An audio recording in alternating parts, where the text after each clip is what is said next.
हाय दोस्तों, आज की मूवी का नाम है व्हाट फ्रेंच वुमेन वांट, जो 1986 में रिलीज हुई थी। मूवी 16 साल के एक लड़के रोजर पर बेस्ड है, जिसके अंदर जवानी छलांगे मार रही है और इसकी ये छलांग उसको कहाँ ले जाती है, आइए जानते हैं। रोजर, जो कि मात्र 16 साल का है, अपनी स्कूल की छुट्टियों में अपनी फैमिली के पास अपने घर आया है। उसको लेने के लिए उसके घर की एक मेड मैडम लपीते एक घोड़ा गाड़ी लेकर आती है। जब वो घोड़ा गाड़ी चला रही होती है तो रोजर लपीते के बूब्स को घूरने लगता है और लपीते उसको देखकर मुस्कुराती है और वो जानती है कि रोजर नैन सुख ले रहा है। अब रोजर घर पहुंचता है तो उसकी मॉम कहती है कि तुम्हारी पैंट में एक गंदा सा क्या लगा है। दरअसल लपीते के बूब्स ताड़ने की वजह से रोजर अपने आप पर काबू नहीं रख पाया और उसकी पैंट गीली हो गई। रोजर की मौसी मार्गरेटा कहती है इस उम्र में ऐसा हो जाता है, और फिर वो रोजर की पैंट साफ करने लगती है। रोजर की सबसे छोटी सिस्टर है जिसका नाम है बार्था, और उन दोनों भाई बहनों में काफी अच्छी पटती है। वो दोनों जंगल घूमने जाते हैं जहां मैडम लपीते भी होती है। रोजर और लपीते आपस में बात करने लगते हैं और फिर लपीते रोजर के सामने अपनी स्कर्ट उठाकर टॉयलेट करने लगती है और रोजर वो देखकर मंत्रमुग्ध हो जाता है। तभी उसे जंगल से किसी औरत के चिल्लाने की आवाज आती है और वो देखता है कि उसी के घर की एक मेड उर्सेला एक आदमी के साथ इंटीमेट हो रही होती है। रोजर अपनी फैमिली के साथ डिनर कर रहा होता है और हमें पता चलता है कि रोजर की मॉम काफी स्ट्रिक्ट और डिसिप्लिन्ड औरत है। रोजर की बहन रोजर के साथ उसके कमरे में सोने के लिए अपनी मॉम से पूछती है, लेकिन उसकी मॉम साफ मना कर देती है। रात में रोजर जब अपने कमरे में होता है तो उसे बाहर से कप प्लेट्स की खनखनाहट सुनाई पड़ती है। रोजर अपने कमरे में झांकता है तो देखता है कि उसके बगल वाले कमरे में एक मेड हेलन टेबल के ऊपर झुकी हुई है और अंदर से कोई उसका गेम बजा रहा है। काम खत्म होने के बाद वो इंसान दरवाजा बंद कर लेता है। रात में बार्था रोजर के साथ होती है और बताती है कि उसने अपने शेफ को ये कहते हुए सुना है कि उनकी मौसी मार्गरेटा अभी तक वर्जिन है और इतने सालों तक किसी औरत का वर्जिन रहना ठीक नहीं है। रोजर पूछता है कि मार्गरेटा ने अभी तक शादी क्यों नहीं करी। बार्था बताती है कि उन्हें मर्दों से डर लगता है। रोजर पूछता है कि उन्होंने अंकल फ्रैंक से इस बारे में बात की है। बार्था बताती है कि अंकल फ्रैंक अपनी दूरबीन के साथ तारों को ताड़ने में बिजी रहते हैं। अगले दिन बार्था रोजर के साथ एक नदी के किनारे आती है और कहती है कि उसके घर के सारे नौकर यहीं आकर अपनी पर्सनल बातें किया करती हैं। तभी हम देखते हैं कि वहाँ कई सारी मेड्स इकट्ठा हो गई हैं। रोजर और बार्था छिप जाते हैं और वो औरतें नदी किनारे बैठकर पंचौड़ा करने लगती हैं।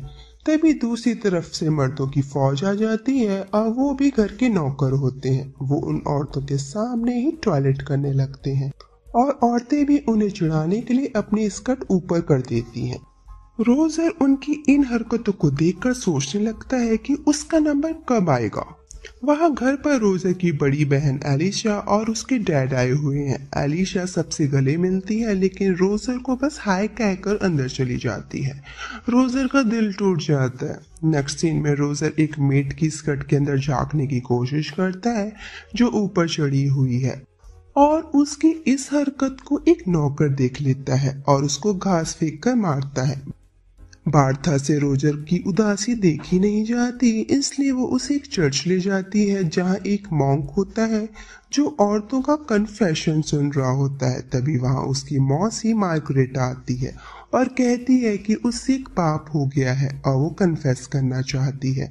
मॉन्क उससे शेयर करने को कहता है। मार्गरेटा बताती है कि जब से उसका नेफ्यू रोजर घर लौटा है तब से वह रोज सपने में यही देखती है कि वो रोजर के साथ इंटीमेट हो रही है। ये सुनकर रोजर इतना ज्यादा एक्साइटेड हो जाता है कि उस छत से नीचे गिर जाता है और मॉन्क उसे पकड़ लेता है और उसे लेकर रोजर के घर आता है और उसकी मॉम को सब कुछ बता देता है।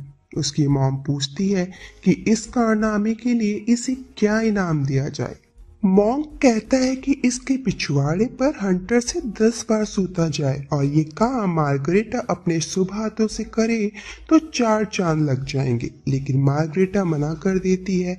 मॉम के फोर्स करने की वजह से मार्गरेटा को हंटर उठाना पड़ जाता है और रोजर का पिछवाड़ा हंटर के संपर्क में आ जाता है। तभी वहाँ रोजर की बहन अलीशा और उसका मंगेतर भी आ जाता है और उसका मंगेतर रोजर को सूता देख काफी खुश होता है, लेकिन उसकी बहन बार्था और मेड उर्साला रोजर को पिटता देख दुखी हो जाती हैं और रोजर अपने कमरे में आकर रोने लगता है और सोचता है कि यहाँ सभी कांडी हैं, तो बस उसी के साथ इतना अन्याय क्यों हो रहा है। तभी उसे बाहर से फिर से कप प्लेट की आवाज आती है और फिर से कोई आदमी उसी मेड हेलन के साथ इंटीमेट हो रहा होता है और अंकल फ्रैंक भी उस नज़ारे का लुत्फ ले रहे होते हैं, लेकिन रोजर को देख वो वहां से खिसक लेते हैं। तभी वहां उर्सेला आती है और रोजर से कहती है कि क्या वो उसके पिछवाड़े में क्रीम लगा दे अगर उसे पेन हो रहा है, लेकिन रोजर मना कर देता है और पूछता है कि हर रात ये मेड किसके साथ इंटीमेट होती है। उर्साला कहती है ये एक सीक्रेट है और चली जाती है। तभी उसे अंकल फ्रैंक याद आते हैं जो उस नज़ारे का लुत्फ उठा रहे थे। रोजर को लगता है कि शायद उन्हें कुछ पता हो। वो अंकल फ्रैंक के कमरे में जाता है जहां वो अपनी दूरबीन से कुछ देख रहे होते हैं। रोजर को देख वो चौंक जाते हैं और वहां से चले जाते हैं। जब रोजर उस दूरबीन से देखता है तो उसे एक जोड़ा रात के अंधेरे में मजा करते दिखता है और अंकल फ्रैंक के तारों का राज खुल जाता है और फिर उसे वही रखी एक बुक मिलती है जो दरअसल उस टाइप की बुक होती है। रोजर उस बुक को अपने साथ ले जाता है।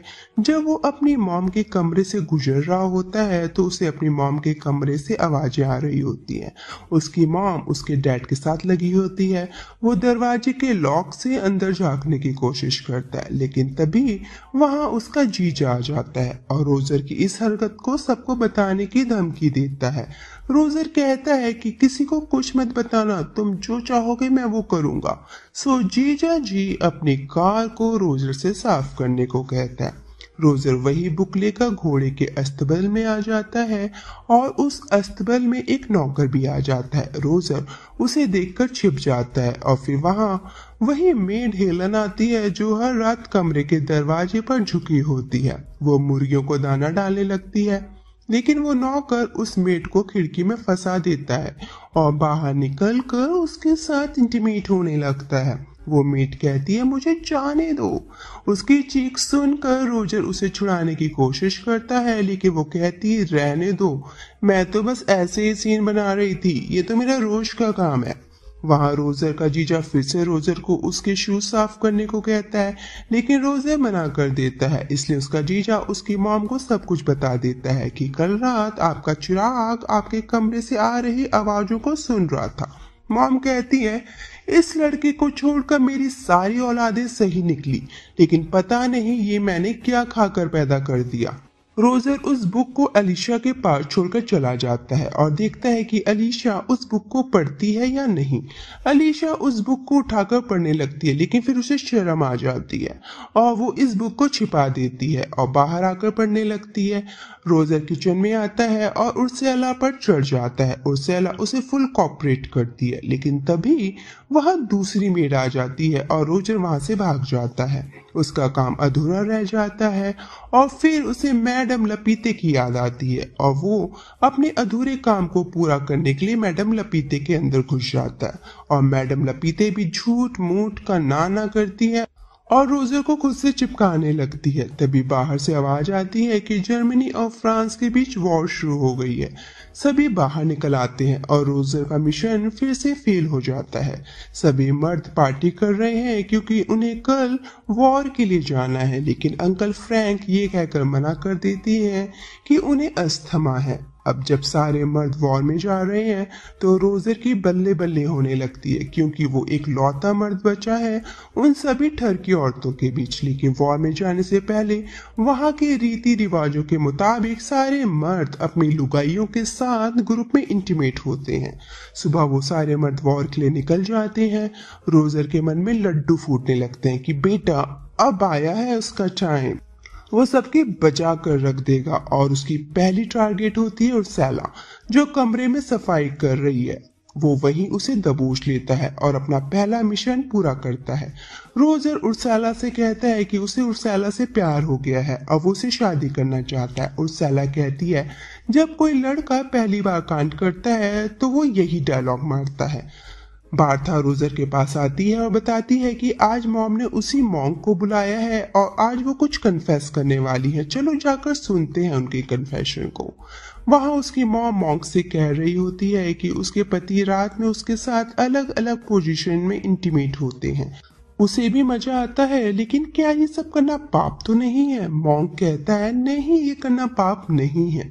आप अपने खेतों में जो करना चाहते हो वो कर सकते हो।